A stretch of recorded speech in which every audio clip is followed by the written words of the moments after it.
The following program, Live and Learn, is made possible by Aging Partners. Find out more on their website. Hi everyone. Caregiving can be a challenging yet important journey. Joining us today is Darcy Henry, care coach with TruAlta, a service that's now available through Aging Partners. Stay tuned. Hello everyone and welcome to Live and Learn. I am your host, Jerry Renaud.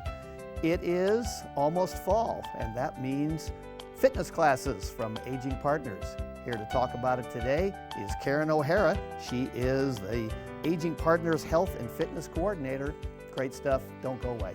Hello, I'm Barb Tyler, and today on the show I'm welcoming Joy Sitta and Jim McManaman, more commonly known as Jimmy Mac. They work down at the Ald Rec Center on Tuesday nights and help people find a new form of exercise in dancing. Hi everybody, welcome to Live and Learn. My name is Kim Hachia. Today we're going to talk about a new museum that's out in western Nebraska called the Japanese Hall and History Project. And you won't want to miss this segment. It's interesting about a culture that many of you probably didn't know existed in Nebraska. Stay tuned. This and more on today's Live and Learn. Hi everyone, I'm Julie Masters, and it is a great pleasure to have Darcy Henry with us today. Darcy is a care coach with TruAlta, a new program with Aging Partners. Darcy, welcome. Oh, thanks for having me today. Oh, you're very welcome. We're just so happy that you've made your way to Lincoln, and we want to learn a little bit more about TruAlta. So TruAlta is a program for caregivers that, again, is offered through Aging Partners. It's a brand new offering. It's very exciting. And I think for our viewers, could you tell us a little bit about TruAlta and how the program got started? And then also, what about the name? I mean, what an interesting name, TruAlta. So Yes, thank you. everybody always asks about the name. So it started out with Jonathan Davis, our founder, and he was working with companies providing education and certifications for professionals, and he quickly realized that there was this gap for informal family caregivers. So there was certification, education available for professional caregivers, but not for the family caregivers. So he founded TruAlta. And TruAlta comes from the word altruism, because basically when you get down to the bare bones, caregiving is a selfless act of service. So he wanted to do a little play on the words, and TruAlta was born. And so that's what his vision was, to build a platform for caregivers to find community and education and pioneer definitely in that industry. Well, you know, when you talk about someone who's a pioneer and having the vision, absolutely, particularly the growth in the numbers of people that are serving as caregivers. So I'm curious, and you and I were having a brief conversation. You've taken gerontology and you've got that background, but how did you get involved with TruAlta, and how do you think your background prepared you for this role? So prior to TruAlta, I worked in healthcare for about 18 years. I worked in nursing homes, memory care, long-term care, and then I worked in behavioral health for older adults. So that prepped me to be able to work with families and kind of understand what they were going through. And then during COVID, I was thrust into personal family caregiving myself. I became the primary caregiver for my granddad the last few years of his life. And I will tell you that is definitely a different perspective. So when I found out about TruAlta, I thought, I have 18 years of experience professionally, and now I have 2 or 3 years of personal caregiving experience, and it just felt like the right fit. So I get to spend my days talking to caregivers from across the country, and it's been a beautiful partnership. It sounds like it, and you have that authentic background, not only professionally, but then also personally with your grandfather. Yep. So, Darcy, thinking about your role as a care coach and working with caregivers, what have been some of your discoveries that you've made? I've learned so much. I learn something every day. But the thing that sticks out is that every caregiving journey is so unique. Every family is facing different challenges, and they have varied access to resources. So if you're working with one family, you've worked with one family. And the very next one is going to be very different. So it's all about making sure that you're meeting the caregiver where they're at. And that's the great thing about TruAlta.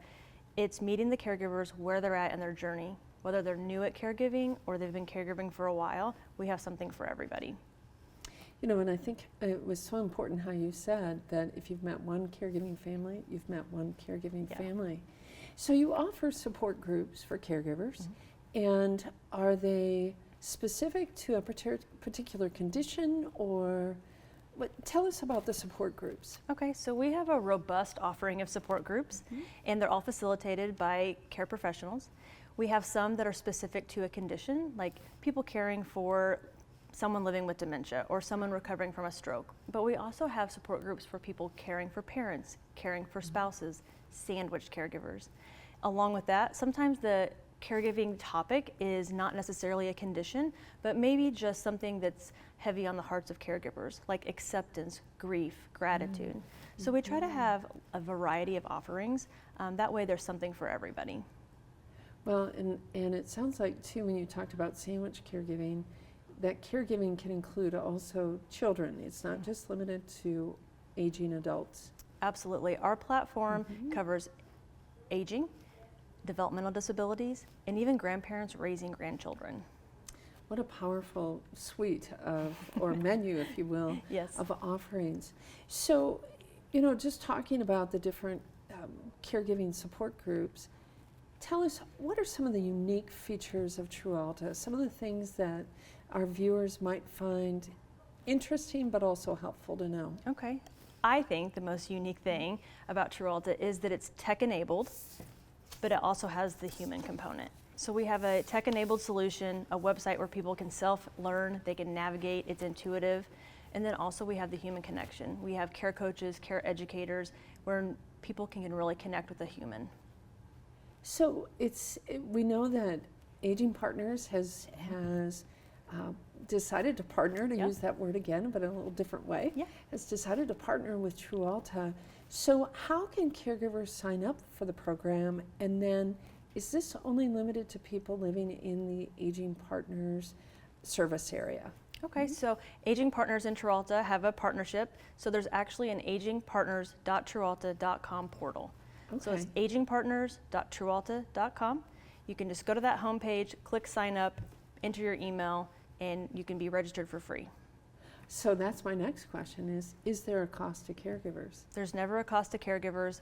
Once you're signed up, you have access to the library and all of the support groups and all the live events. Darcy, so if I'm, living outside the service area, but I happen to catch this particular program, I'm a loyal viewer, if you will, could I also sign up for this particular program? So if you live in the Aging Partners counties or your care recipient lives here, Okay. you can sign up for the website. If you live outside of the Aging Partners service area, if you contact us at trualta.com, we'll find a portal near you. Excellent, thank you. Yeah. So one of the things that we know about people living in Nebraska and along with other people living in more rural areas, sometimes their internet capabilities are limited, or maybe they're not as familiar with using that sort of technology. So how do you support people with limited technology skills? That's a good question. So I'm a farm kid from Northwest Missouri. So if you don't have internet connectivity at your house, you can always go to a public library or a senior center. You can access the platform from any computer. So you can go to a public place and access it.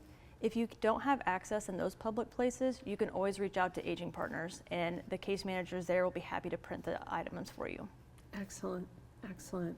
So before we got started, we were also talking about the kinds of folks that you hire for your program, and you mentioned that you really like to hire people that are bilingual.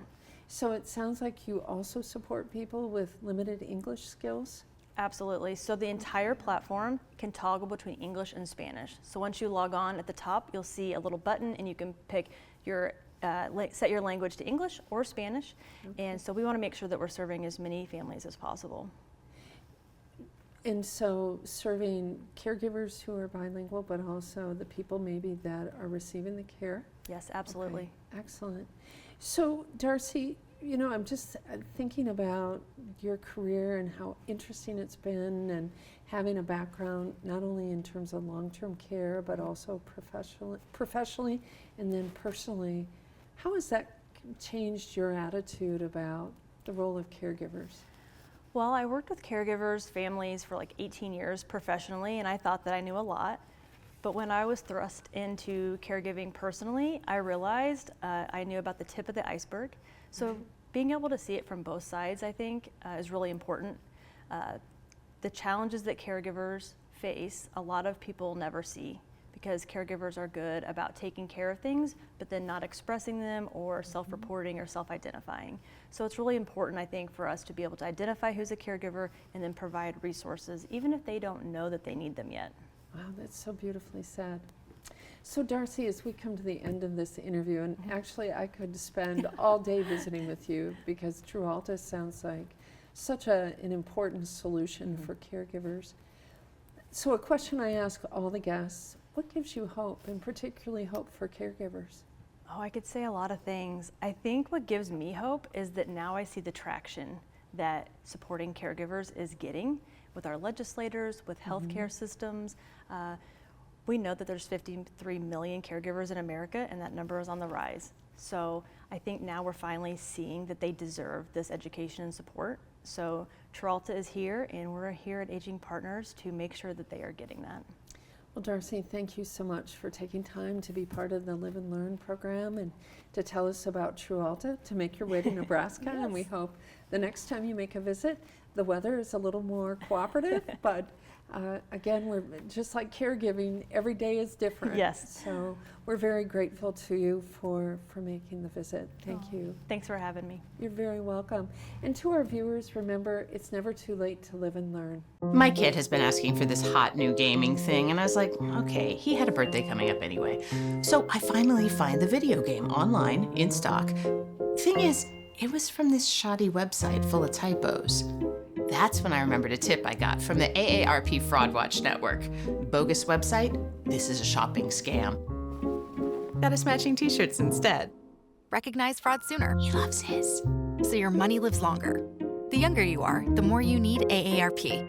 Slowly begin to bring ourselves back up, reaching up nice and tall. Good. And then exhale, release down. From here, we're going to continue moving our spine into a... You are watching a short excerpt of one of the fitness classes sponsored by Aging Partners. Hello everyone, and welcome to Live and Learn. I am your host, Jerry Renaud. I know it feels hot outside.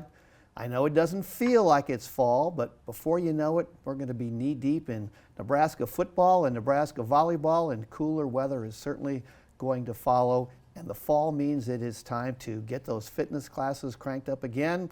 Sometimes I know it's easy just to hunker down and not want to do any of those things, but we don't want you to do that. We have a great guest today. It is Karen O'Hara. She is the Health and Fitness Coordinator for Aging Partners, and she is here to talk all things fitness with Aging Partners. Karen, thanks for coming. Thanks for having me, Jerry. Appreciate it. Well, the classes are great. I love the classes. I take them. I encourage people to do them. They're wonderful instructors, and I just think they're fabulous. So again, I encourage everybody to really take advantage of what gets offered. Thank you. Let's start by talking about the fitness center, because I know the last time you were here, which is not too long ago, the fitness center was just sort of getting cranked up, and it was getting busy and busy and busy, and lots of people were wanting to use it. You had some new equipment that was coming. Tell us about the fitness center and what's going on there. So yeah, we moved our fitness center to the new Victory Park location in May of 2023. And since then, we've had about a 400% uptick in registrations and usage of the fitness center. So it's really had, I mean, the move has been very successful. We've had so many more people have access to the center. We have better parking. We have, better just, the driving situation's a lot better than downtown. So yeah, we've just had a lot more people joining the fitness center. We've replaced all of our strength equipment with new, brand new Kaiser brand, pneumatic, air-powered strength equipment, really easy to use. You can adjust the weights by pushing buttons. We've got new steps and some new cardio equipment, so people should come on down and take a look at it. And one of the cool things, and I think it's cool just to brag about it amongst your friends, is to say, I have a personal trainer now. So you have personal trainers that are available by appointment. Yep. We have 2 personal trainers available for our fitness center participants. They're available by appointment only. There's no charge for the personal trainer. We just have to make sure that they get in an appointment, and the trainers can help them get set up with the equipment, set up a program for them. It's great. And now is that mostly 8 to 5, is that what? Yeah, 8 to 4 Monday through Friday 8 are to fitness 4, okay. center hours, and so yeah, the personal training session can happen anytime during that time. So. And I mean, the price is just Yeah.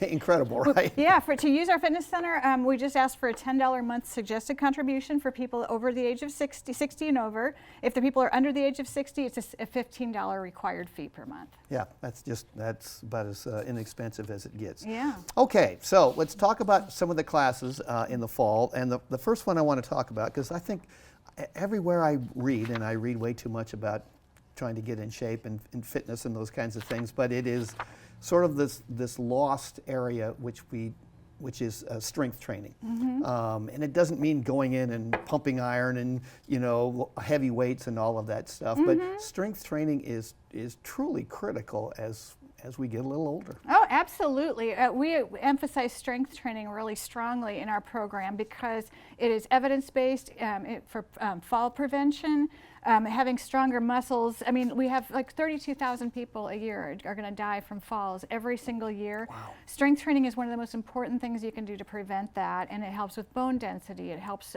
increase muscle mass. It helps increase it helps with arthritis pain, like cardiovascular, diabetes, back pain. There's so many things that strength training can assist with. So we've got classes now that can help, that teach people strength training. So we're really excited about that. Yeah, and some of the strength training is as simple as proper ways to stand up out of a chair, and how do you develop the abdominal muscles to be able to strengthen those muscles as well. Exactly. Having a strong core will, is going to help you in so many ways as you get older. So yeah. You have this very cool class, and it is called, is it Strong Bodies? Is that what it's called? And it's a class that's already started. It started in July. Most of the other classes are not starting until August and into September even for some of them. But tell us about this Strong Bodies class. It is so successful that it is now morphed into, you have a beginning class and an intermediate class. Two intermediate classes, yeah. So tell us about this class. So Strong Bodies is a group strength training class, and it is evidence-based in fall prevention. So people who take this class will find themselves becoming noticeably stronger, and they'll also reduce the risk of falls. We have 3 sessions right now. The class, it involves ankle weights, hand weights, and floor mats, and people use body weight and different like squats and overhead presses, that sort of thing. And it's such a fun. Lightweight? Yeah, they're not lifting like 50 pounds. They're just lifting 3 or 4 pound, 5 pound hand weights. And it's really, people get much stronger taking this class. It's very challenging. You can take it if you're a bodybuilder. You can take it if you are, an advanced age. It's really adaptable for any age, and it really helps people get stronger and, more capable of performing their everyday tasks. Sure. And is it still available? We have a waiting list right now. Okay. So Strong Bodies, it fills up. So if you want to get in the next session, you'll want to call ahead and register. Okay, and this one ends, I think, on, when is it? It's August or September sometime. I can't remember, but it's fairly early. They're like 6-week classes, or? Yeah, the Strong Bodies, I believe, actually, we might have a short session going this time, but yeah, normally our sessions are about 12 weeks long. Okay, all right. So they should definitely check if that is something that they would be interested in. Yeah. Okay, great. All right, so let's talk about the classes that are coming up this fall. Some of them are kind of old favorites, I guess. Oh yeah. So let's talk about those. We do have a couple of changes in some times, but one of them is the Dance for Life, and I've never taken this class, but boy, does it sure look like fun. Oh, it's a blast. It's a dance class, and so it focuses on balance and strength and cardio health, and there's stretching, there's line dancing, there's oldies. It's so much fun. And people, they just do synchronized movements and dance steps, and there's like a warm up, there's a cool down, there's lots of stretches. It's really good for you. So it's something that's worth joining. And fun music. Lots of fun. That's sort of the fun part of it. Yeah. Okay, so there are 2 different classes.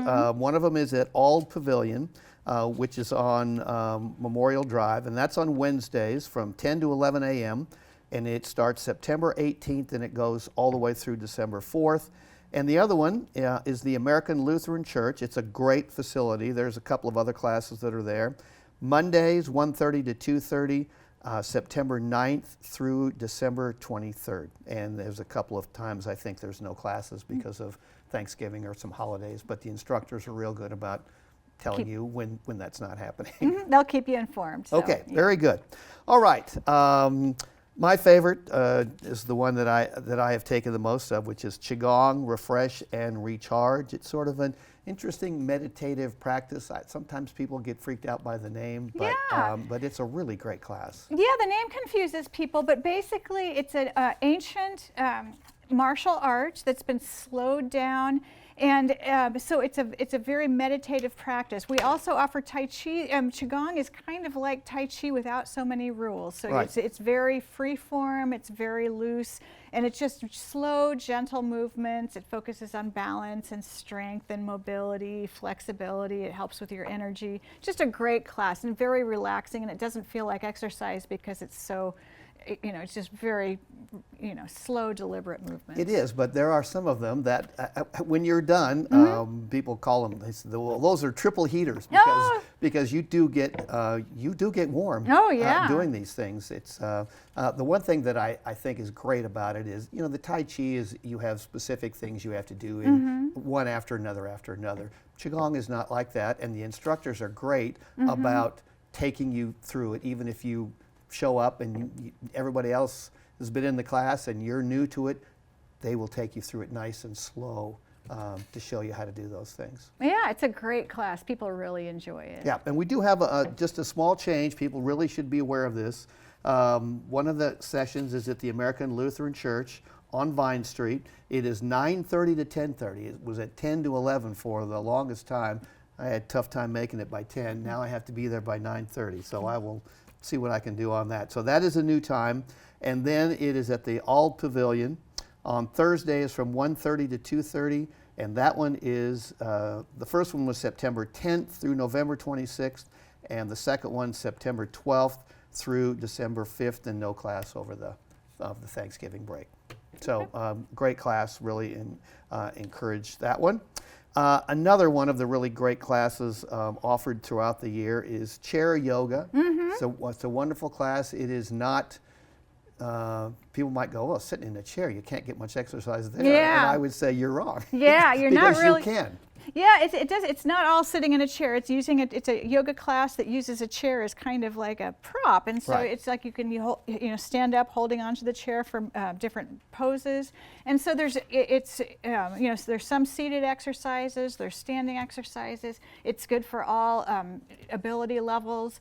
We just started offering a Friday yoga class, and now we've got 2 yoga sessions, one on Wednesday mornings and one on Friday mornings, and they've been very well attended. People really love this class. It's relaxing. It helps with stress relief, anxiety, muscles. It's just such a wonderful class. So people really have been flocking to it. Yes, and like almost all of the classes, there is an element of balance in there as well, which again is so critical as we get a little older, and we're not quite as steady as we used to be. I just think these exercises are great for those. Oh yeah, absolutely, and people really need to to work on their balance as they get older. Yeah, and these are at East Ridge Presbyterian Church, Wednesdays 9:30 to 10:30. Again, that's a new time, so make note of that. And then Fridays 9:30 to 10:30, and that one also has already started.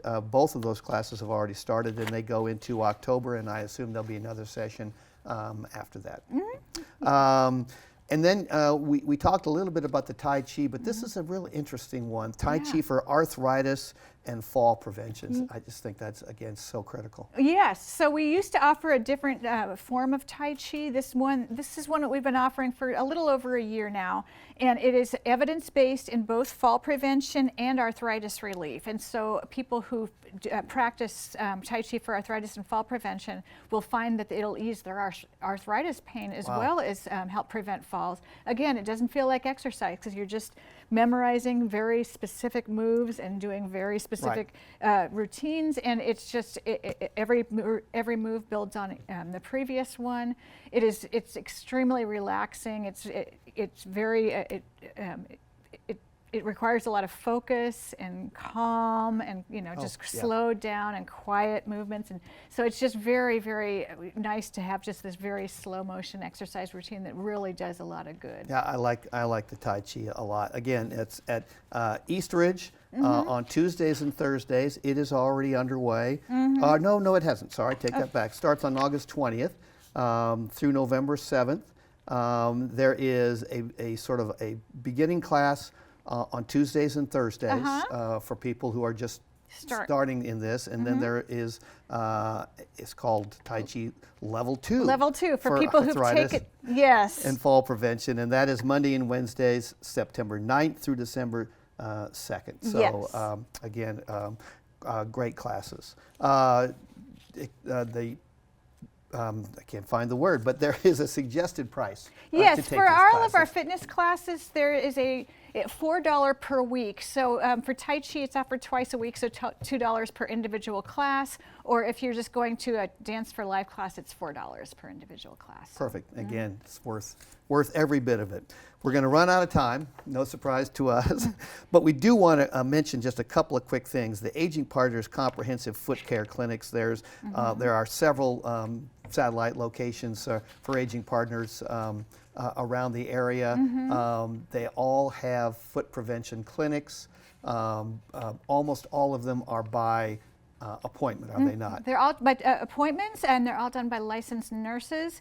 We have our student nurses who help us out during the school year at our Victory Park location, and we have staff nurses who also help us out not just at our Victory Park location, but all around the city and the county. So we have clinics all over the place helping people with foot care, foot evaluation, toenail trims, just medical treatment that a lot of people can't get from their doctors. Yeah, and it's, I just think, again, as we get a little older, sometimes that walking is so critical and so important. Having somebody take a look and making it the best they can be is a great thing. The last thing that we do want to talk about is you do give some opportunities to work with caregivers and sort of give them a chance to talk and talk about what their issues are, those kinds of things as well. Yes, we operate a caregiver support group, and we're really proud of it. It's, caregivers have a lot of stress, and we offer a safe place for people to go and discuss their issues, and it's been very well attended, and we're really proud to offer So if anybody has any questions at all, they should just call Aging Partners, They can call Aging Partners, and we'll give them all the information they need. Perfect. Karen, thank you so much for coming by. Great program. It's really a wonderful gift to the city, and thanks for coming by and talking about it today. Thank you for having me. And thanks to all of you for tuning in today. We appreciate it. I'm your host, Jerry Renaud. Stay safe, stay healthy, and remember, it's never too late to live and learn. I was doing some shopping and got a pop-up on my laptop. Computer had a virus. So I called the number on the page, and the guy on the phone wants to take control of my screen to sort it out. Then I remember a tip I got from the AARP Fraud Watch Network. Control my screen. This is a tech support scam. Thankfully, my order still went through. Recognize fraud sooner so your money lives longer. The younger you are, the more you need AARP. Doesn't dancing just make you happy? Did you know that there's an opportunity to do this on a weekly basis? I'm delighted today to welcome Joyce Sitta and Jim McManaman, more commonly known as Jimmy Mack. Hello, I'm Barb Tyler. I'm going to talk with these two fun people here in Lincoln that'll tell you how to get out on Tuesday nights at the Auld Rec Center and enjoy this fun form of exercise. So I have been really looking forward to talking to you two for a long time. Tell us a little bit about, I call it exercise, but to me it'd be fun anyway. So Joy, tell us a little history of the Auld Rec Center and how just where it's located, because I think people get confused where it's at. Oh, sure. It is in Antelope Park, and Antelope Park is just west of the Children's Zoo. And so it's right off of 27th and just east of that. I'm sorry, it's east of the Children's Zoo. But there's a big rec center in there, and it's AULD, A-U-L-D. And there are dances there every Tuesday night, except when there's an election, because it is a polling place. Yeah. Didn't know that. So great dance floor, really nice facility. We dance there every Tuesday night from 7 to 9. And this is really a park-sponsored event. So it's city? It's city. It's city. Yes, and one of my main contacts is with the Parks Foundation. And so they kind of help us, sponsor us. The Parks Department does also.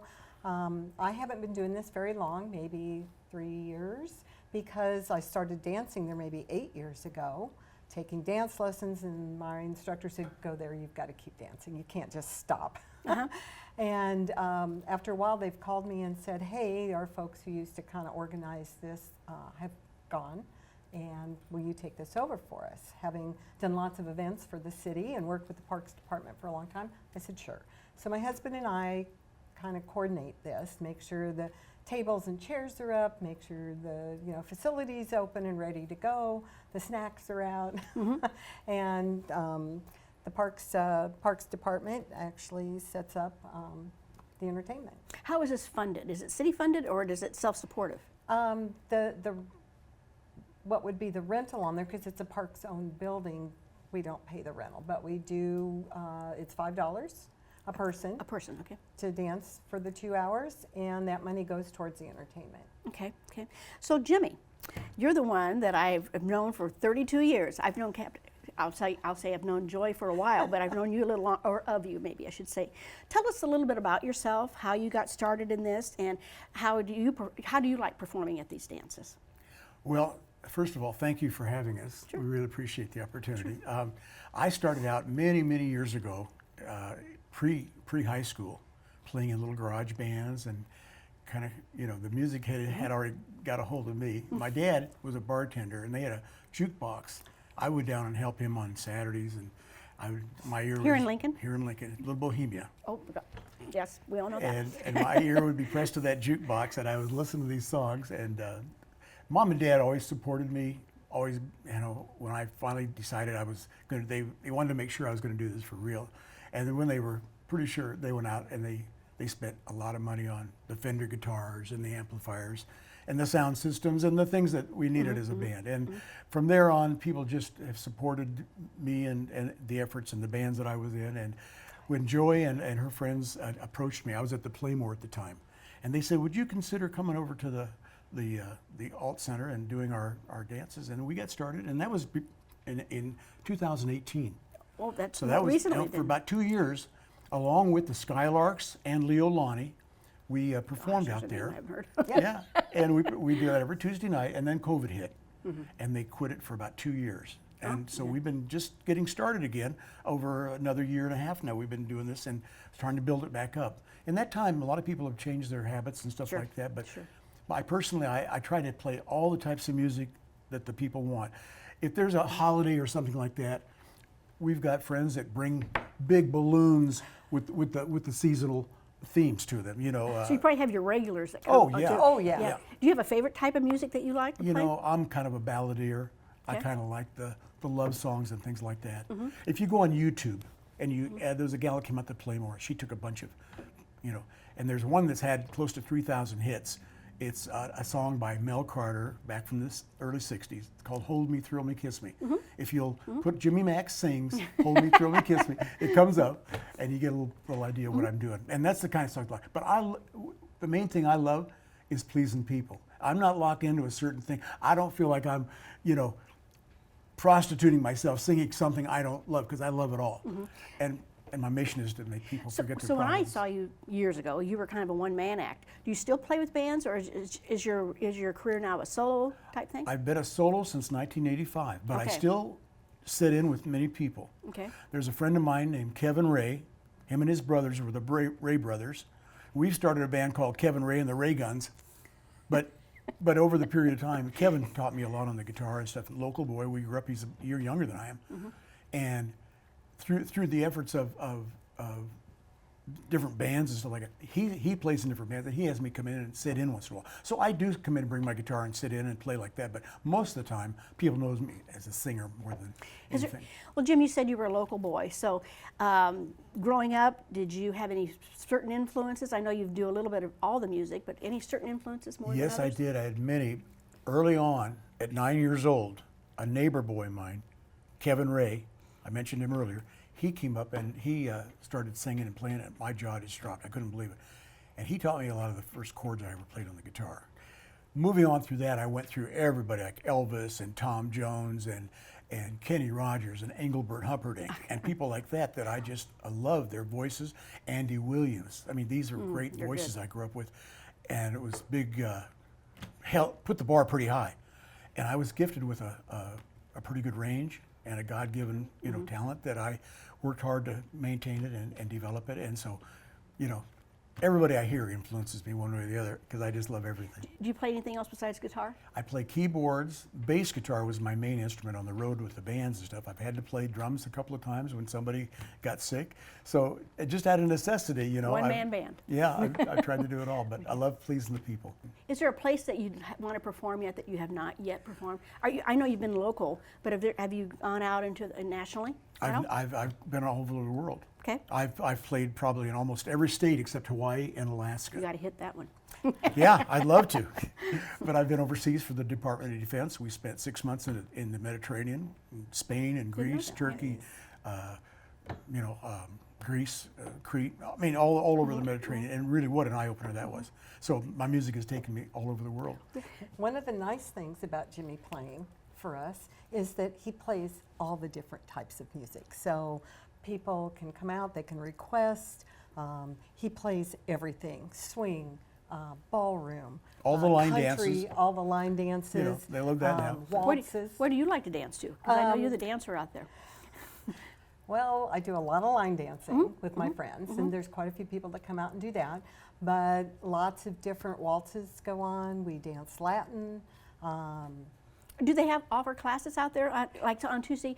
I mean, would they ever come in and do something like that as a special or something?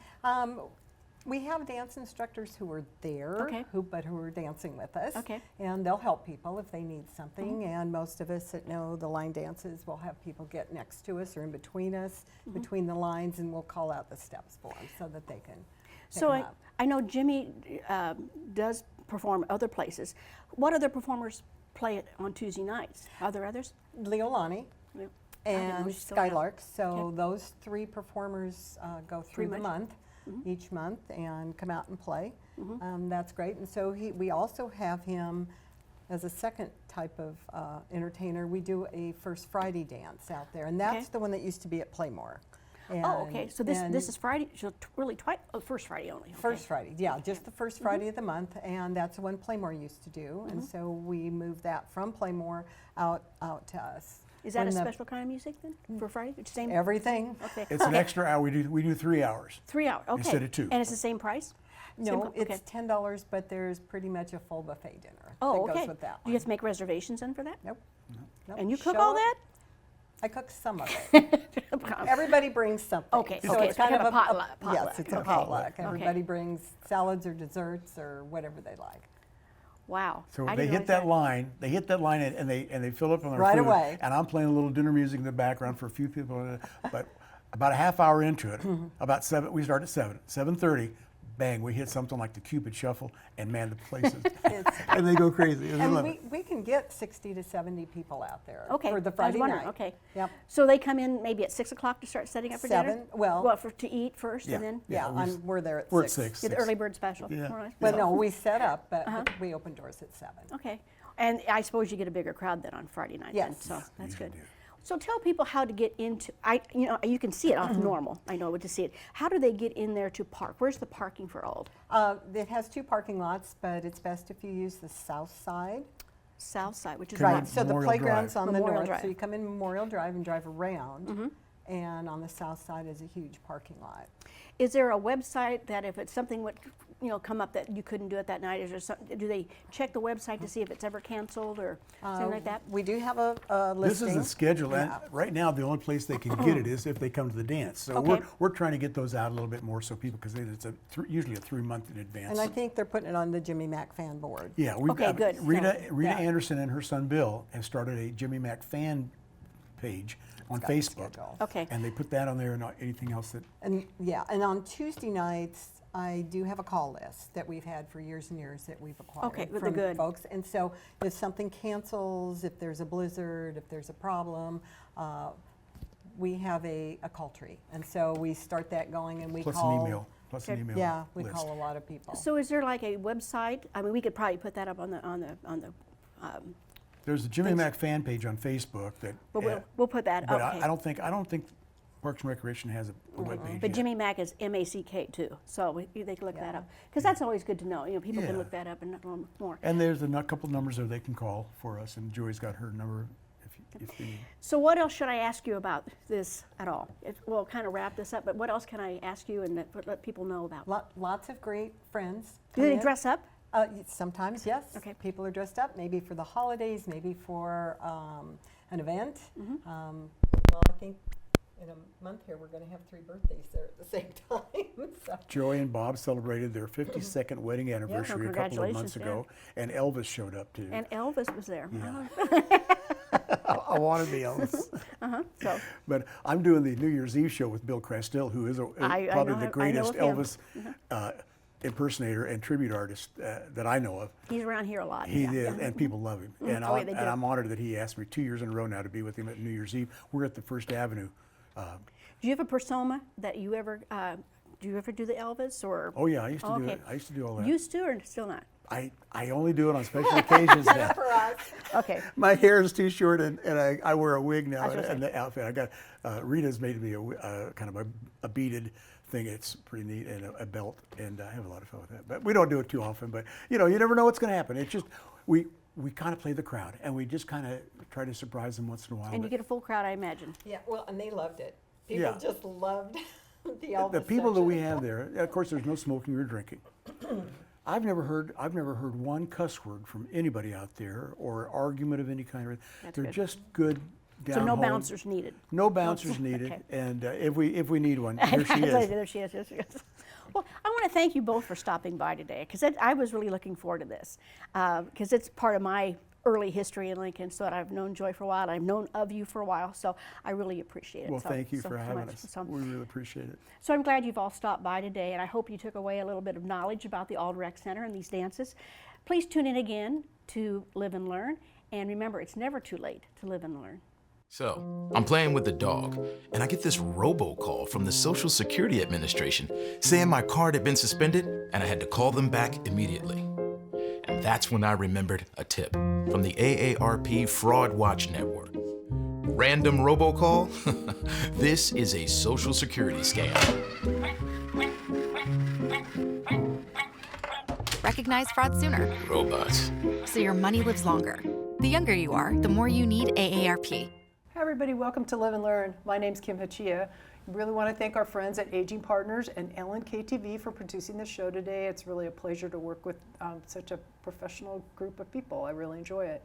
You know, many Nebraskans do not know that early in the 20th century there was a significant number of immigrants to the High Plains from the country of Japan. This group included my guest grandparents to the Scottsbluff area. Her name's Vicki Sakurada Shepler. And she has worked really hard with a group of people to help preserve this history. And earlier this month, it was the grand opening of the Japanese Hall and History Project Museum at the Legacy of the Plains Museum in Gearing. Welcome, Vicki. Thank you for inviting me. You're welcome. Full disclosure, I was part of a team that worked with Vicki for about 8 years now. Vicki's been at it for 12 years to get the museum up and running. So tell me a little bit about the Japanese Hall itself and the project. So the Japanese Hall itself was built in 1928, and it's been there for about 90 years as a Japanese hall. We literally lifted the hall, moved it to the Legacy of the Plains Museum, where we are turned it into a museum dedicated. So originally it was in downtown Scottsbluff, yes. Right? And yes. so why did we have to pick it up? Because we wanted to preserve the history, and we wanted to make sure that people had the opportunity to actually see it, because where it was located, it would have been hard for people to get to. Right. So, and the image that's on the screen right now is what it looked like in about 1930? probably when it was built, around 1928, 1930. And it represents the Japanese community. There were actually 2 Japanese halls at the time, and one in Mitchell, Nebraska, just 6 miles away. And then this hall was actually built by members of the Japanese community, and they dug the basement out by hand. Most of them came working for the railroads, but stayed due to the sugar beet industry, and it was fairly new. They worked for Great Western Sugar. They established businesses. They just thrived in the community. Right. So it was not, they did more than farmed. They also had, I know your grandparents had a restaurant, and there's a mercantile, there was a newspaper, there was, it was a real community. So what did they use the hall for? So the hall was, like many different other nationalities, had a social hall. So they had theater events, they had dinners, they would have services there. If they were doing a celebration of life or a funeral, then they would bring the Buddhist priests from Denver would come and do services there. They did Japanese schools, so my aunts and uncles would talk about having to go to Japanese school and not remembering very much. I know there were pictures of the little, kids doing kendo and all sorts of stuff too. Yeah. So this is a picture of the hall moving. That's through, I think it's called Mitchell Pass. Right. And here it is being loaded into the Legacy of the Plains site, and here it is what it looks like today, and kind of on its side. This was taken last fall, so there's been a few changes since then, but this is how it looks. Yeah. And so talk about this. We're talking about the hall itself now as a museum. So So the hall as a museum, we tried to use kind of a timeline. So it shows when you first are leaving Japan, what prefectures you came from. It moves into the different businesses. You can actually see pictures of them on the boats. Many of them traveled by boat, came through Hawaii, ended up in the United States at various locations. Some even came through El Paso, Vancouver area. Most of them probably came through Seattle and San Francisco were the major ports. Then they entered in and started working for the railroads. My grandfathers both ended up in central United States very early on, 1905, and settled in that area. They farmed, and then they ended up coming to this area. Yeah. So. Yeah. And so I think that we had another picture that was of the interior of the museum. So I guess we can talk about the themes there. Yeah. You can see, there were things that happened in the museum. They had sports, they had all sorts of different activities. Well, and a lot of the themes had to do with race and racism, because many times Asians had specific laws that directed at Asians that did not allow them to become American citizens. In Nebraska, they did not allow Asians to marry whites. In Nebraska until 1963, though we were ahead of Loving versus Virginia. But the museum itself kind of moves in that timeline where it starts with the early immigration, starts with the race laws that affected them, moves into the businesses, it gets into World War II. And the military who served meritoriously for our country, for the United States, and then moves into the camp story, because there are people today who did not know about the camp story, and some of the wonderful people in Nebraska who actually brought people out of the camps. Right. And then moves into when finally Asians in 1952 are allowed to become American citizens, and up to present day. Well, I know that the hall itself kind of functioned to help people earn citizenship status. They had English classes and they had other things that they did to help preserve that, in addition to the social things that they did. And so it has quite an illustrious history in it. It really does. Yeah. And that whole area, they have such a history of supporting the Japanese.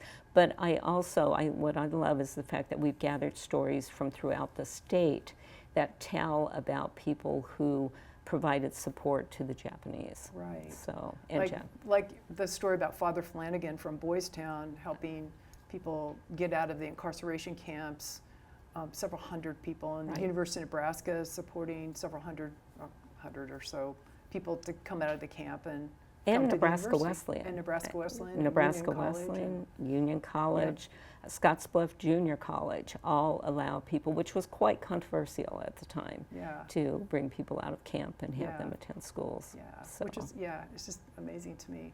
Yeah. So this is from the grand opening, which was June 8th, and tell me who this gentleman is that's So speaking. this is Council General June Yanagi from Chicago, who serves a 10-state region.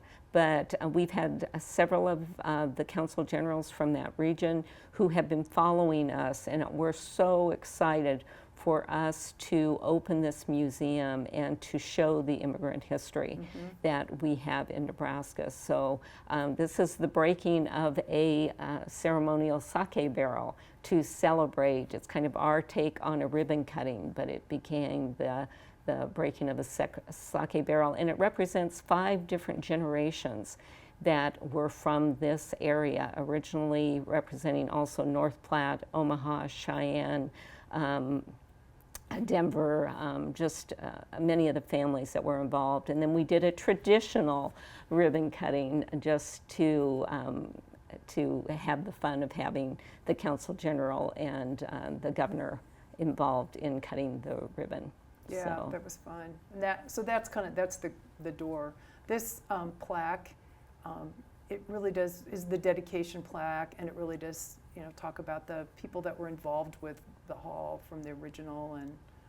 It talks original about the times. actual people who built the hall in 1928, but then it goes on. So the halls were both closed during World War II, but reopened, and the Western Nebraska Young Men's Association, Friendly Circle, and the Ankai Social Group, as well as the Buddhist Temple, was involved in preservation of the hall. This is just sort of an image showing the number of people that were lined up to go into the building after the grand opening, and this was a few minutes after it opened, and it was just, this crowd has dissipated compared to there was a big line of people to get in. And we are just guessing that 500 strong came out for that ribbon cutting because it was just a sea of people. And then this is Tomoko Shepard, who played the koto, was so gracious to come all the way from Omaha to share this skill on the national instrument of Japan. Right. So, So I want to talk a little bit about how you recruited people and the kind of people that you recruited to help you, because in your previous life you were not a museum administrator or anything like that, were you? no, So this was purely a labor of love that became a labor of love for everyone on my team, you being one of them.